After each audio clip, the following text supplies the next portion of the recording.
Islamic speech میں آپ لوگوں کا خیر مقدم ہے۔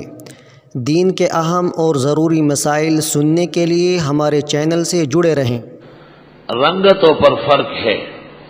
حدیث شریف میں اطلب الخیر من حسان الوجوہ، حسین جمیل آدمی سے اچھے توقعات رکھیں۔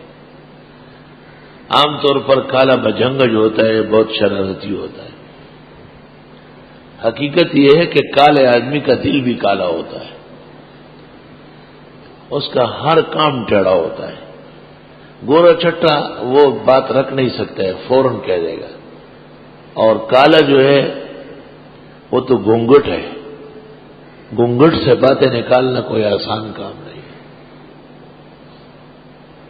فرق ہے گورے اور کالے کا، یہ ماننا پڑے گا۔ آگے آپ اور ہم کبھی یہ بھی دیکھتے ہیں کہ گورے رنگ کا ہوتا ہے پکا بے وفا، خود غرض، کالے رنگ کا اخلاص ہوتا ہے اس میں۔ وہی تور ہوتا بد موائے خلقا اور پتور غرون بزرگان ناستے کبھی۔ پشتو میں کہتے ہیں کہ کالے کو زیادہ برا نہ کہو، کالے کالے پہاڑوں پر نیک بندے وقت گزارتے ہیں۔ کبھی کہتے ہیں کہ کالے کالے حروف قرآن کے ہوتے ہیں، تورم زاندہ بارہ کسے چھوڑوگڑی جگہ۔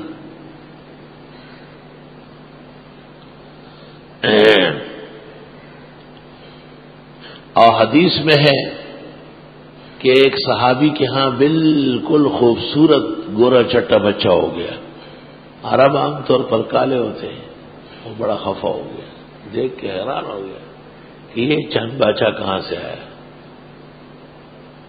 جا کے رسول اللہ صلی اللہ علیہ وسلم سے پوچھا کہ میں بھی کالا ہوں، میری گھر والی بھی، بچہ پیدا ہوا ہے بالکل مکھن کی ٹکی۔ آپ سمجھ گئے کہ اوہو اس کو شک ہو گیا ہے بغیر دلیل کے، توبہ توبہ۔ آپ نے فرمایا آپ کے اونٹ کس رنگ کے ہیں؟ کہ بھورے ہیں۔ کہ ان میں کوئی اورق بھی ہے کالا چت کبرا؟ انہوں نے کہا ایک ہے۔ کہ وہ کہاں سے اس رنگ کا ہوا ہے؟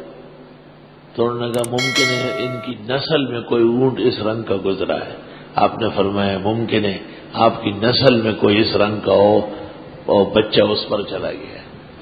فقہا کہتے بغیر دلیل کے شک کرنا نسب پر جائز نہیں ہے، لوگوں کی عزت خراب ہو جائے گی۔ صلی اللہ علیہ وسلم۔